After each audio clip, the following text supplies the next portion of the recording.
Hi, this is Kaery with Kaery Concealed and the Active Self-Protection Extra channel, and we have a special guest today, Dr. Yamane, and he's been working on an exciting project, and let's ask him some questions about this project when he comes back. Wilderness Tactical has been around for longer than the gun you're carrying has been, and they have been making high-quality products for concealed carriers for literally decades. I wear their low pro belt every year. The webbing is the best in the industry, and I won't wear anything else. If you're looking for a good CCW belt, check them out. All right, welcome back. So, Dr. Yamane, why don't you tell us a little bit about the project that you've been working on? Sure. So I lived 42 years of my life before I ever saw, touched, or fired a gun. I moved to the state of North Carolina when I realized that I was the only such person. And in the entire state? In the entire state, the only person who'd never touched a gun before. And so I got interested in firearms, and mostly initially out of just concern at how dangerous they were and what I might do if I ever came across one. So my wife Sandy introduced me to a friend of hers who is a gun trainer. Okay. Took me to the range. I shot for the first time, and by the time I had finished those 50 shots, I was really interested. I felt challenged. I had a great time. So I really got into firearms personally at that time. I also needed to do a new research project, so I got interested in firearms professionally. And so for the past 12 years, I've been on a kind of personal and professional odyssey journeying through American gun culture. How neat you've been able to combine the two. Yeah. A personal and a professional. Yeah. That's pretty cool. Yeah, and the book, Gun Curious, is coming out on June 1st. I already have my copy. I have a couple copies, by the way, but anyway. It really tries to combine both my personal observations and my sociological observations and tell a compelling story of really why do guns make sense to people who own guns, which is something that I think a lot of people, wonder about, whether you're involved with guns or whether your guns are foreign to you. Yes, or whether you're scared of them or don't want any of them around. It's a good question to ask. Yeah. Why do people who own guns like them and want them? Yeah, and what was my journey into gun ownership, going from never having shot a gun to shooting a gun to collecting, a small arsenal of guns. Become a concealed carry weapon holder, and then all important questions about risk, firearms, the downside risks of owning firearms, the positive things we do to mitigate risk, and how I became a sort of more educated armed citizen. I followed your blog, Gun Culture 2.0, for a while now, and one of the things I appreciate most about your style of writing and the way you approach things is your balanced approach. Rather than it being all one way or all the other way, you present things from both sides very objectively, and you support things with research, lots of research, which I think is wonderful. Tell us a little bit about your book. What is this book about? And tell us a little bit about that. Yeah.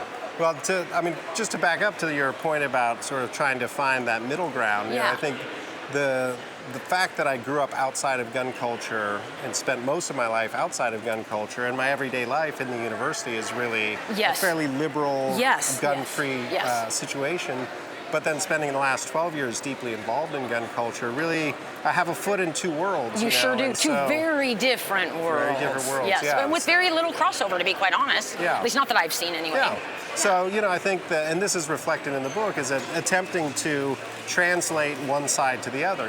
Why is it that guns are a sensible option for people who choose to have guns, and also, how is it that people understand the downsides of firearms? Sure. It's not like firearms are innocuous. They have this very paradoxical existence in which when they're good, they're very good, and when they're bad, they're very bad. Yes. Right. Yeah, incredibly dangerous when they're bad. Yeah. Yes. What was one of the most challenging things about writing this book?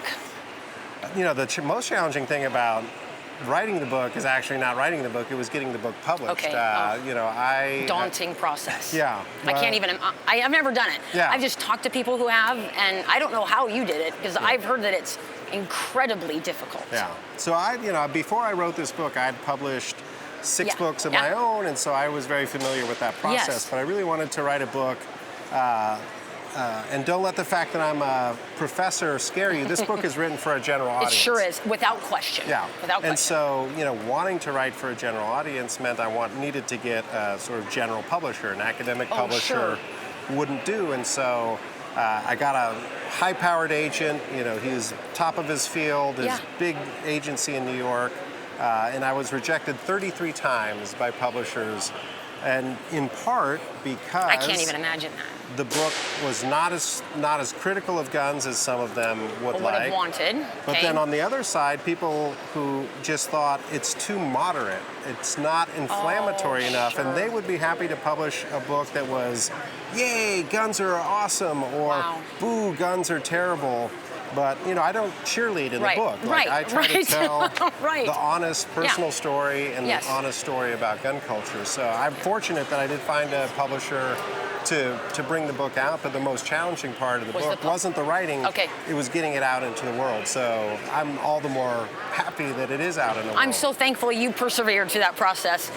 This is the information that you talk about in this book and the topics you cover are things that I appreciate that you, in addition to it being personal and very relevant to what you do and what you've studied for your life, it's also deeply researched. And you know, academic studies, you reference things like that, many of them, and that is so interesting. For me, that's where the real information is, and I think sometimes in our community, some of that's missing sometimes.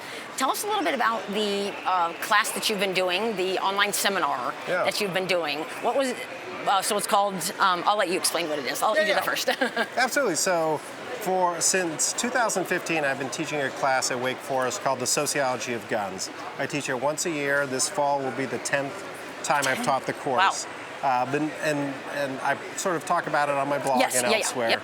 And people have always said, "Oh, I'd really love to take your class." And I'm like, I was one of those. You can't. Sorry, you can't take the class unless you want to enroll at Wake Forest.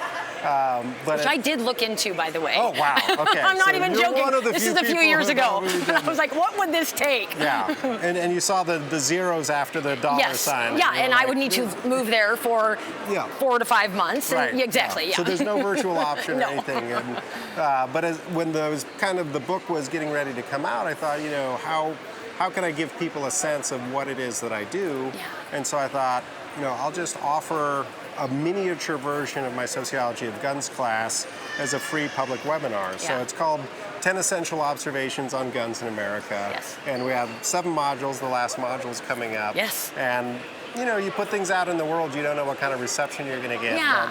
What do you think? What's it been like for you?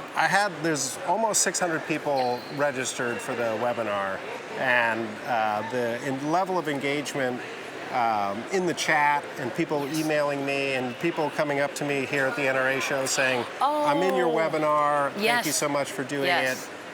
So it's really, I really feel like, you know, it's part of this public service mission, and I'm reaching, you know, people who could never take my course at Wake Forest, and so I'm really proud of it, and I'm looking forward to putting out the videos on my YouTube channel. I was going to ask if you were going to do that, and so if folks haven't been able to do it, they won't be able to get all the articles and the resources that are part of the webinar, I'm guessing, if they do the YouTube.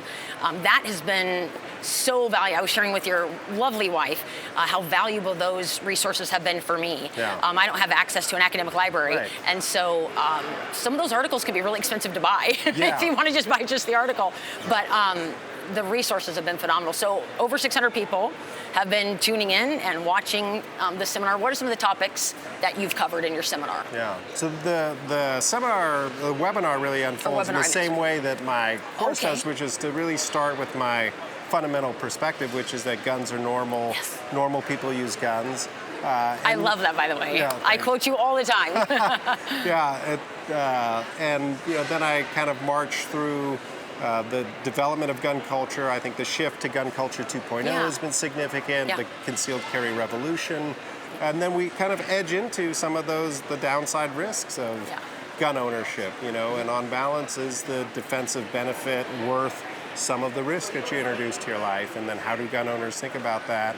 And the second to last session that we've just had deals with, you know, gun violence prevention, and, you know, what are ways both that people have attempted to do this, and in my view, then, what are some of the, you know, sort of, I say, gun-friendly ways of approaching the issue? You know, because there are ways to reduce gun violence without infringing on the rights of others. Gun owners. And we oftentimes, I say, following my friend Randy Mion, that we're like in a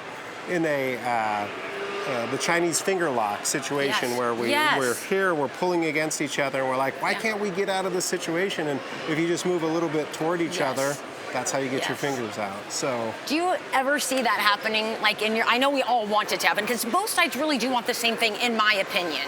Meaning, we all want a safer world. We don't want to see headlines where a child finds a gun in a diaper bag and ends up shooting, their mother or a sibling. None of us want that. Neither side wants that. What do you see the next steps looking like moving closer together? What can we as responsible firearm owners do to help that? Yeah. Well, I mean, we're in a particularly rough moment in our cultural and political system to think about that, and a lot of people are not very optimistic. I'm maybe a little optimistic by nature. Yeah, me too. But I'm definitely for having civil conversations about the issues. Yes. Finding what do we agree on, common ground. And like you say, if I'm speaking to a diverse group of people, gun owners, gun skeptics, I start with saying, who all is in favor of gun violence? Like, nobody? Who's against gun safety? Oh, nobody? Right. And then, begin with that. Yeah. And we won't have exactly the same approaches, but at least if we recognize, hey, you're a citizen, I'm a citizen, we have some of the same concerns, how can we move forward in ways that, respect both of our different desires? And then the other thing is, we have a really bad ability these days of just agreeing to disagree. Right. We have 340 million diverse people in this country. How do we expect all of us to agree on everything?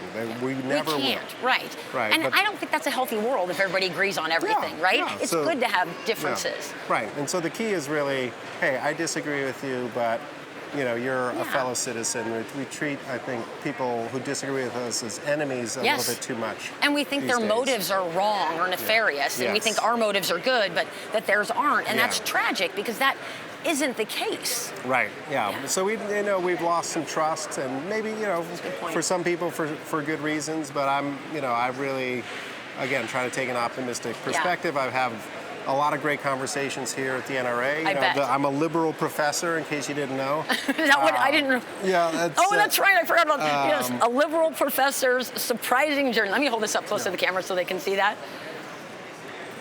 That's good stuff. And I know, for some people that's redundant to say liberal professor, but I don't agree politically with probably most people who are at these meetings across a broad number of issues. But you don't have to. That's the cool part. You don't have to, right? That's the cool part. Yeah. And I think for gun owners, really to sort of be responsible. We should be responsible. We are responsible. But to put that face forward, to people who really. A lot of people, their only experience with firearms is negative. Like, if you live in a community that's ravaged by violence, oh my gosh, why would you think that guns are a positive thing?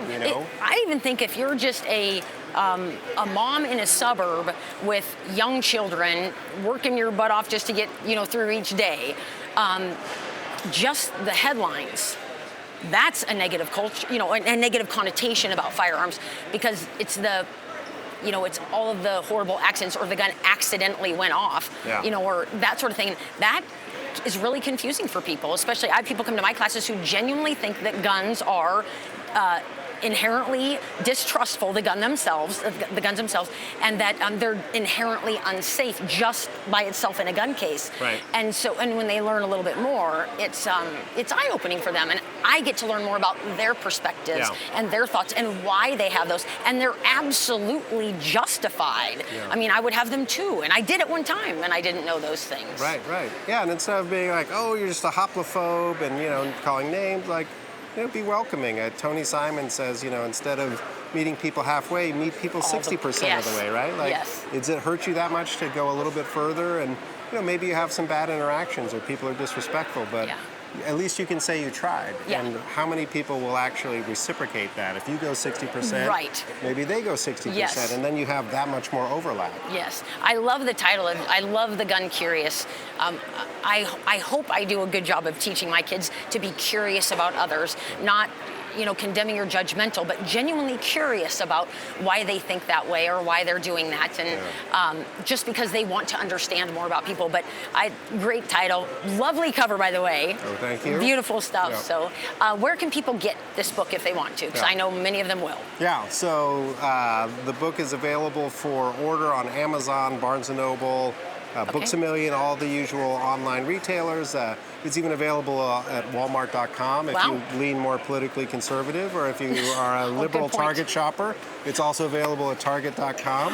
I never put those two ideas together. Oh yeah, it's totally political. The political polarization even goes down to where you shop. Wow. So, or you can go into your local bookstore. They're not likely to have it on the shelves, but if you order one, that's also great, because a lot of local bookstores, if you order a copy for yourself, they'll order a second one for the store. Yeah, that's a good idea. That's a very good idea. Yeah, and I'm a big believer in supporting local shopping. Me too.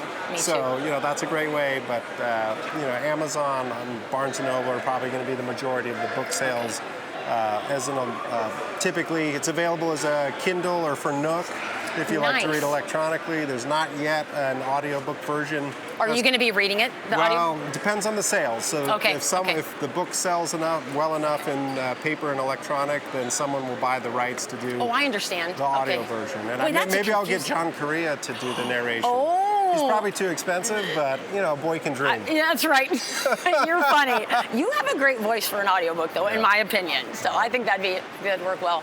If people want to learn more about the webinar that you've been doing, where could they learn more about that if they want to watch those webinars? Yeah. So, really everything I do, including the webinar, if you just go to davidyamane.com, the homepage really links out to the book and to the webinar, to a book club I run, and anything you want to know about me is on right there. davidyamane.com. Okay, excellent. Well, thank you for your time today, and thanks for writing such a great book. Thank you. Thank you for the work that you do. Oh, thank you. Thanks. All right, we'll see you guys next week.